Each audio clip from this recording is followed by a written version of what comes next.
Hello everyone.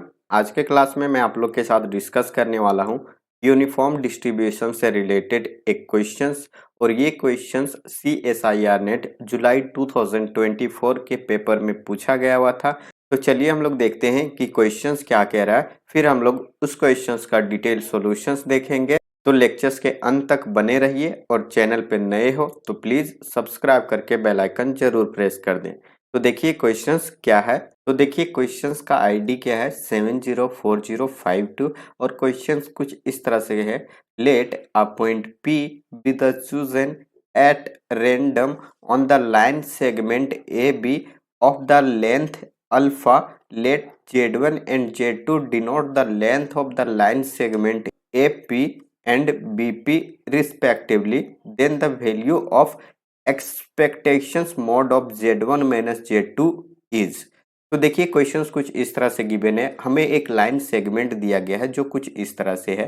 ये हमारा line segment है ये भी, और इस लाइन सेगमेंट के इनसाइड में एक कोई पॉइंट है रेंडम डिस्टेंस पर। मान लेते हैं ये हमारा P पॉइंट है और ये जो लाइन सेगमेंट है, और इस लाइन सेगमेंट की लेंथ की बात करें तो इसका लेंथ है अल्फा।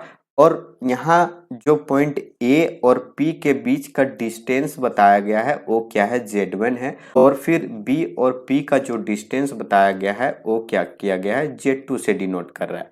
तो हमें बताना ये है कि expectations of mod of Z1 minus Z2 का वैल्यू क्या होगा। तो देखिए जब भी हमें डिस्टेंस से रिगार्डिंग या कोई फिक्स कांस्टेंट दिया जाए तो उस केस में हम लोग क्या करते हैं, यूनिफॉर्म डिस्ट्रीब्यूशंस का यूज करते हैं। अब यूनिफॉर्म डिस्ट्रीब्यूशंस का यूज हम लोग कैसे करते हैं वो आप समझ लीजिए। जैसे कि यहाँ से हमें क्या बताया गया कि A से P तक का डिस्टेंस हमारे पास Z1 है, और मान लेते हैं कि Z1 की जगह पे हम लोग क्या लेट कर लेते हैं, X लेट कर लेते हैं। और जब हमारे पास A और P के बीच का डिस्टेंस X आ रहा है तो B और P के बीच का डिस्टेंस क्या मिलेगा, तो ये हमें क्या मिलेगा, अल्फा माइनस एक्स मिलेगा। तो यहाँ से हम लोग क्या लिखेंगे कि जो हमारे पास Z1 है उसका वैल्यू क्या है, x है, और यहाँ जो Z2 है इसका वैल्यू क्या है, अल्फा माइनस एक्स है। तो यहाँ से हम लोग कह सकते हैं कि जो हमारे पास Z1 है वो क्या कर रहा है, फॉलो कर रहा है यूनिफॉर्म डिस्ट्रीब्यूशंस को 0, अल्फा डिस्टेंस में। और फिर सिमिलरली हम लोग यहाँ से कह सकते हैं कि जो Z2 है ये भी फॉलो कर रहा है यूनिफॉर्म डिस्ट्रीब्यूशंस 0 टू अल्फा में। तो इन दोनों का जो डिफरेंस होगा वो किसको फॉलो करेगा, हम लोग जानते हैं कि यूनिफॉर्म डिस्ट्रीब्यूशंस क्या बताता है, तो किसी पर्टिकुलर लेंथ से बताता है। इट मीन्स दैट जो उसका प्रोबेबिलिटी डेंसिटी फंक्शंस होता है वो एक डिस्टेंस को रिप्रेजेंट करता है, कोई फिक्स कांस्टेंट को। तो इन दोनों का बीच का जो डिफरेंस आएगा वो भी एक कांस्टेंट को ही रिप्रेजेंट करेगा। तो इन दोनों का जो डिफरेंस होगा वो भी यूनिफॉर्म को ही फॉलो करेगा, और कहाँ से कहाँ, 0 टू अल्फा में फॉलो करेगा। तो हम लोग यहाँ से लिख सकते हैं Z1 minus Z2 equal to x minus alpha minus x. और ये किसको फॉलो कर रहा है, Z1 माइनस Z2, ये भी यूनिफॉर्म डिस्ट्रीब्यूशंस को 0 टू अल्फा में फॉलो करेगा। तो देखिए यहाँ से हमें क्या मिलेगा, 2x माइनस अल्फा मिलेगा। अभी हमारे पास क्या गया, Z1 माइनस Z2 के बीच का डिस्टेंस। अब यहाँ से हम लोग क्या लिख सकते हैं, इस पे मॉडुलस अप्लाई कर देंगे तो ये हमारे पास कुछ इस तरह से बनेगा। अब हमें इसका एक्सपेक्टेशंस फाइंड करना है। तो एक्सपेक्टेशंस ऑपरेट करने से पहले इसको हम लोग क्या करते हैं, मोड फंक्शंस को पहले डिफाइन कर लेते हैं। तो डिफाइन कैसे करेंगे देख सकते हो। तो देखिए वैल्यू हमें क्या मिलेगा, जब हमारे पास x का value greater than equal to alpha by 2 हो जाए तो उस केस में ये मोड x का बिहेवियर क्या होगा, पॉजिटिव वैल्यू देगा। तो हमें मिलेगा 2x माइनस अल्फा। और जब हमारे पास x का value less than alpha by 2 से हो जाए तो इस केस में इस मोड x का बिहेवियर क्या होगा, नेगेटिव वैल्यू देगा। तो यहाँ से हम लोग लिखेंगे minus 2x minus alpha equal to, यहाँ से क्या लिखेंगे, अल्फा माइनस 2x। तो ये डिफाइन हो गया मोड Z1 माइनस Z2 को। अब हम लोग इसके बाद एक्सपेक्टेशंस इसका फाइंड करेंगे, लेकिन एक्सपेक्टेशंस डिफाइन करने से पहले हमें ज़रूरत पड़ने वाला है इसका PDF का, मतलब प्रोबेबिलिटी डेंसिटी फंक्शंस का। तो उसे हम लोग पहले डिफाइन कर लेते हैं।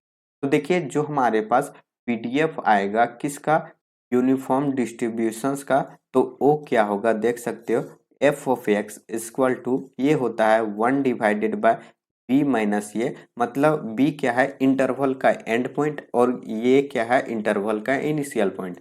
तो आप देख सकते हो यहाँ से हमें क्या मिल जाएगा, 1 डिवाइडेड बाय अल्फा माइनस 0 मतलब 1 बाय अल्फा। और ये वैल्यू कब मिलेगा, जब x का वैल्यू 0 टू अल्फा में हो, तब हमें प्रोबेबिलिटी डेंसिटी फंक्शंस क्या मिलेगा, 1 बाय अल्फा, अदरवाइज हमें 0 मिलेगा। तो हम लोग यहाँ से इस तरह से इसका प्रोबेबिलिटी डेंसिटी फंक्शंस को डिफाइन कर दिए। अब हम लोग इस पे एक्सपेक्टेशंस ऑपरेट करेंगे, तो यहाँ से हमें क्या मिलेगा, expectations of mod z1 minus z2 equal to integration 0 to alpha, और यहाँ क्या आ जाएगा, mod z1 minus z2 into f of x d x. अब देख सकते हो मैंने मोड z1 माइनस z2 को पहले ही डिफाइन कर लिया हुआ है। तो अब हम लोग इस तरह से इस इंटीग्रेशंस को ब्रेक कर देंगे इस पॉइंट पे। तो हमें यहाँ से क्या मिलेगा, integrations 0 to alpha pi by 2 alpha by 2 integrations 0 to alpha by 2। तो उस केस में इसका वैल्यू हमें क्या मिलने वाला है, तो ये हमें ये वाला वैल्यू मिलेगा, मतलब अल्फा माइनस 2x और यहाँ F of x d x plus यहाँ से अल्फा बाई 2 टू यहाँ अल्फा में ये मोड z1 माइनस z2 क्या दे रहा है वैल्यू, तो 2x माइनस अल्फा दे रहा है। तो यहाँ से हम लोग लिखेंगे 2x minus alpha into f of x d x. तो देखिए अब हम लोग एफ एक्स का वैल्यू पुट कर देंगे यहाँ। तो हमें यहाँ से क्या मिल जाएगा, ये अल्फा कांस्टेंट है तो एक्चुअली हम लोग बाहर लिख सकते हैं दोनों से कॉमन लेकर के। तो यहाँ 1 बाय अल्फा और डायरेक्ट इसका इंटीग्रेशंस कर देंगे अब हम लोग। तो देख सकते हैं अल्फा कांस्टेंट है तो यहाँ क्या आ जाएगा, अल्फा एक्स माइनस 2x का इंटीग्रेशंस क्या आएगा, एक्स स्क्वायर।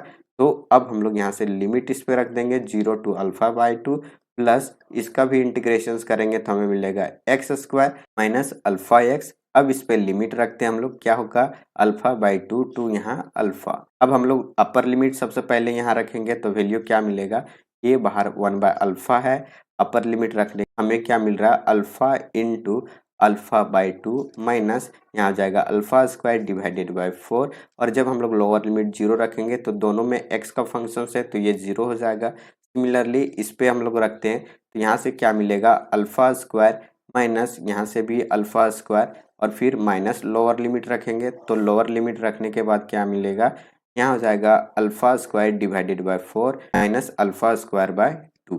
तो अब यहाँ से देखिए अल्फा स्क्वायर से ये अल्फा स्क्वायर कैंसिल हो जाएगा। अब यहाँ क्या है, अल्फा स्क्वायर बाय 2 और ये माइनस अल्फा स्क्वायर बाय 4।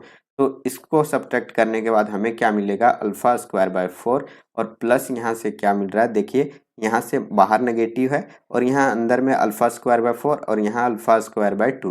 तो इन दोनों को सब्ट्रैक्ट करने के बाद माइनस अल्फा स्क्वायर बाय 2 मिलेगा और बाहर नेगेटिव है तो माइनस माइनस प्लस, मतलब अल्फा स्क्वायर बाय 4 यहाँ भी आ जाएगा और बाहर क्या है 1 बाय अल्फा। तो देखिए इस दोनों को ऐड करेंगे तो अल्फा स्क्वायर बाय 2 मिलेगा हमें और बाहर में 1 बाय अल्फा है तो अल्फा से एक अल्फा कैंसिल होगा तो हमें क्या मिलेगा, यहाँ से अल्फा बाय 2। तो expectations of mod z1 minus z2 का वैल्यू क्या मिला हमें, अल्फा बाय 2। तो देख सकते हो ऑप्शन थर्ड में गिवन है। तो इस तरह से हमारा ऑप्शन थर्ड क्या होगा, करेक्ट होगा और बाकी के जो ऑप्शंस होंगे वो क्या होंगे, इनकरेक्ट होंगे। तो इस तरह से हम लोग एक्सपेक्टेशंस का वैल्यू को फाइंड करेंगे by the help of uniform distributions.